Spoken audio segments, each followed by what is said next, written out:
ላችሁ የኢራን ሀያልነት ላልተዋጠላችሁ ሰዎች ማለት ነው። አሁንም በድጋሚ ሀያልነቷን እያሳየች ነው ያለችው ኢራን በምንድነው? አሁን ደግሞ በጦርነት ሳይሆን በድርድር ቦታ ላይ እንደምታውቁት በትናንትናው ዕለት ተደራዳሪዎች በኢራንም በአሜሪካን በኩል ያሉት ተደራዳሪዎች በተደራዳሪ ደረጃ ስምምነት ላይ ደርሰዋል። ሁርሙዝ ሰርጥ እንዲከፈት፣ ለኢራን የተያዘባት አሴት እንዲለቀቅላት የመሳሰሉ ነገራቶች፣ የተኩስ አቁም ስምምነቱን ለአናዘር 60 ቀን ማራዘም ምናምን የመሳሰሉ ነገራቶች ላይ ሜሞራንደም ኦፍ አንደርስታንዲንግ ላይ ስምምነት ላይ ደርሰዋል ተደራዳሪዎች ማለት ነው። ናው ይህንን እንትን ለማድረግ ለማጽደቅ የሁለት ሰዎች ፋይናል ውሳኔ እየተጠበቀ ነው ያለው። አንደኛው የዓለም ገዢ ነኝ የምትለውና የምንጊዜም ሀያሏ አሜሪካ መሪ ፕሬዚዳንቱ ዶናልድ ትራምፕ ሲሆኑ ከሳቸው እኩል ደግሞ መልሳቸው እየተጠበቀ ያለው የኢራኑ መሪ አያቶላ ሙጅተባ ኾሜኒ ናቸው፣ ሱፕሪም ሊደሩ።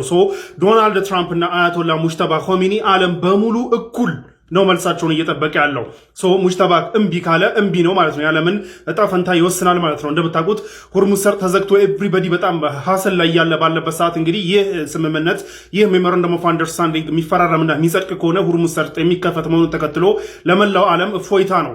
ይህ ሀፕን እንዲያደርግ እንግዲህ ምናልባትም ከዶናልድ ትራምፕ በላይ ራሱ መልሱ እየተጠበቀ ያለው የኢራኑ ሱፕሪም ሊደር አያቶላ ሙጅተባ ኾሜኒ ነውና በድርድር ሜዳም ሀያልነቷንና ጉልበቷን አሳይታለች። ማንም እንደስከዛሬው ከዚህ በፊት እንደሚባለው አሜሪካ ከወሰነች አሜሪካ የሆነ ነገር አረጋለሁ ካለች ታረጋለች እንደ ልቧ ምናምን የሚባሉ ነገራቶች ቀርተዋል ማለት ነው። ስለዚህ ኢራን ራሷን ዴቨሎፕ አድርጋ ይህንን ቻሌንጅ አድርጋ ያለ ኢራን ውሳኔ ምንም አይነት ነገር ሊደረግ እንደማይችል አሳይታለች በዚህ ጦርነት።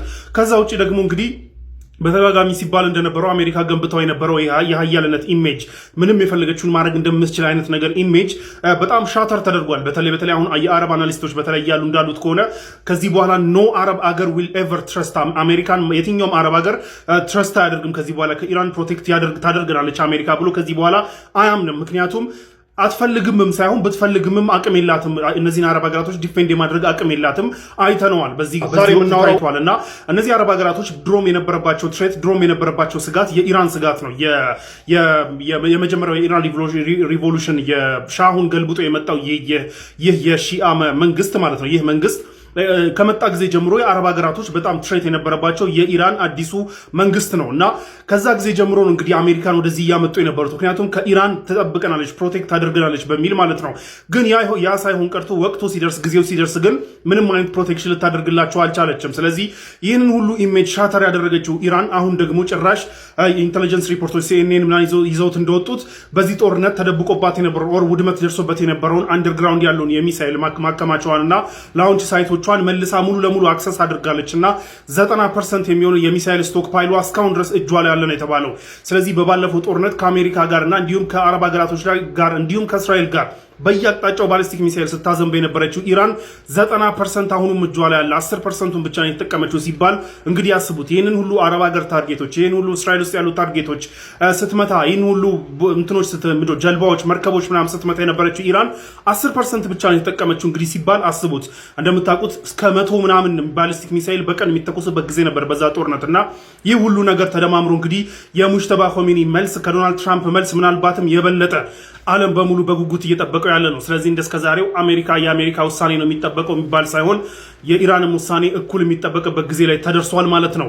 ከዚህ ኢትዮጵያ ልንማር ይገባል። በስራ ከሰራ ይሄ ዝም ብለህ እነሱ ካሉ አይሆንም ምናምን ነገር የሚለውን ነገር ትተህ ማለት ነው ተመራምረ ሰርተ ራስን ዴቨሎፕ ካደረግ ኢንተረስትህን ከማንም ጋር እኩል ቁጭ ብለህ ኢንተረስትህን ማስከበር እንደምትችል ከዚህ ልትማር ይገባል የተከበርከው የኢትዮጵያ ሕዝብ። ዶናልድ ትራምፕ ሁርሙዝ ሰርጥ ላይ ጥለውት የነበረውን ብሎኬድ ለማንሳት መስማማታቸውን እዚህ ጋር በምታዩት ትዊት በትሩዝ ሶሻላቸው ላይ በዝባዝንክ የታጀበ ትዊት ነው። ግን ዋናው ፖይንቱ እንግዲህ ለማንሳት መስማማታቸውን አሳውቀዋል። ይህም የሆነው እንግዲህ በትናንትናው ዕለት በተደራዳሪዎች በኩል በአሜሪካና በኢራን ተደራዳሪዎች በኩል በእነሱ ሌቭል ስምምነት ላይ ተደርሶ ነበር። አሜሪካን ብሎኬዱን ለማንሳት፣ ኢራንም ሁርሙዝ ሰርጥን የዘጋችውን ለማንሳት ስምምነት ላይ ተደርሶ ነበረ። ግን ፋይናሉን ውሳኔ የሚወስኑት ሁለቱ አመራሮች ናቸው። በአሜሪካ በኩል ዶናልድ ትራምፕ እና በኢራን በኩል ሱፕሪም ሊደሩ አያቶላ ሙጅተባ ኾሜኒ ናቸው የሚወስኑት። የነሱ ውሳኔ ሲጠበቅ ነበረ። ዶናልድ ትራምፕ ኦልሞስት ከ2 ሰዓት በፊት በዚህ ጉዳይ ፋይናል ውሳኔያቸውን ለመስጠት ከካቢኔያቸው ጋር ተቀምጠው ሲወያዩ ነበረ።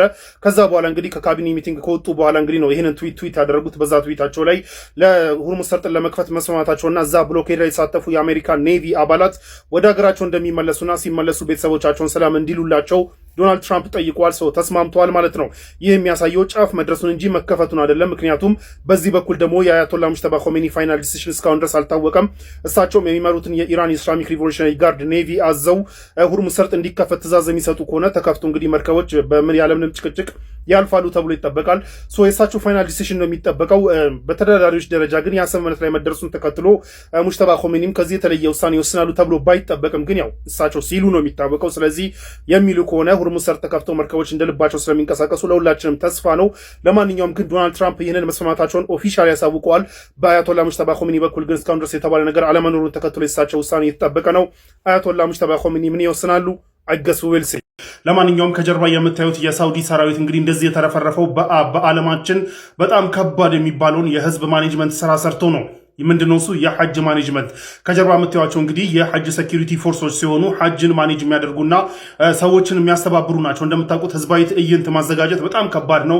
ለማኔጅመንት ህዝብን ለመቆጣጠር ምናምን ከባድ ነው። ሐጅ ደግሞ እንግዲህ አንድ ቀን አይደለም ኦር ግማሽ ቀን አይደለም፣ ትልቅ ስነ ስርዓት ነውና በጣም ሀገራችን ላይ ራሱ እንደዚህ ህዝባዊ ትዕይንቶች ምናምን ሲዘጋጁ ማኔጅመንቱ የሴኩሪቲ እንትኑ በጣም ኮኦርዲኔሽን የሚፈልግ በጣም የሚያለፋ ነውና ነገር ግን እንደምታውቁት ሌሎች ፕሮግራሞች ሲዘጋጁ ግማሽ ቀን ምናምን ነው። ሐጅ ግን በዛ ሙቀት ያ ሁሉ ብዙ ቀናቶች እንዲሁም ደግሞ ኢን ሚሊየንስ የሚቆጠር ህዝብን ማኔጅ የሚደረግበት ነውና በጣም ከፍተኛ መስዋዕትነት ነው በየዓመቱ የሚከፍሉት እነዚህ የሳውዲ የሐጅ ሰራዊቶች ማለት ነው። በጣም ከፍተኛ መስዋዕትነት የሚከፍሉት እና እዚህ ጋር የምታዩት እንግዲህ ያንን መስዋዕትነታቸውን ጨርሰው በትናንትናው ዕለት እንግዲህ ሁጃጆች ሐጃቸውን መጨረሳቸውን ተከትሎ በምታዩት መልኩ እረፍት ሲያደርጉ ነው።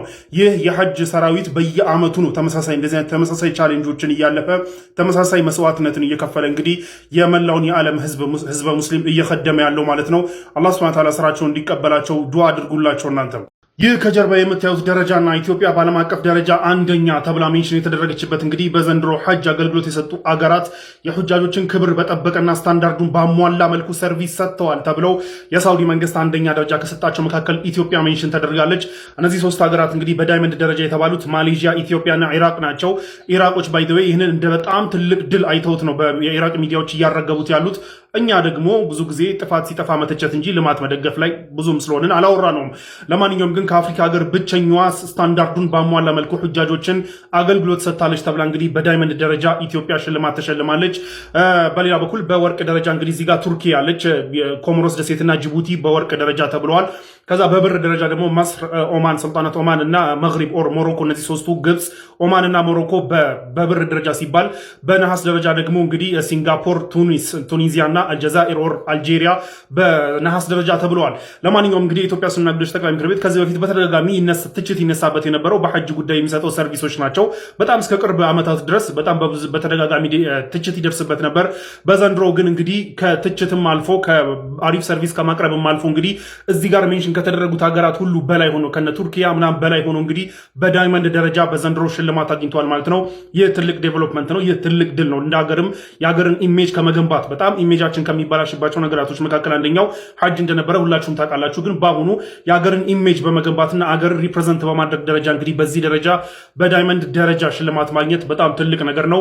ይህ ስራ ደግሞ ቀጥሎ በተደጋጋሚ ከዚህ ደረጃ እንዳንወጣ ወደ ወርቅ እንኳን እንዳንወርድ የተለያዩ ስራዎችን ዴቨሎፕ በማድረግ በዚሁ እንድንቀጥል እና በዚሁ እንደሚቀጥሉ ተስፋ እናደርጋለን። ይህ ግን ጸዴ ስራ ነው። ጸዴ ስራ ደግሞ ሲኖር ማበረታታት ሊለምድብን ይገባል ማለት ነው።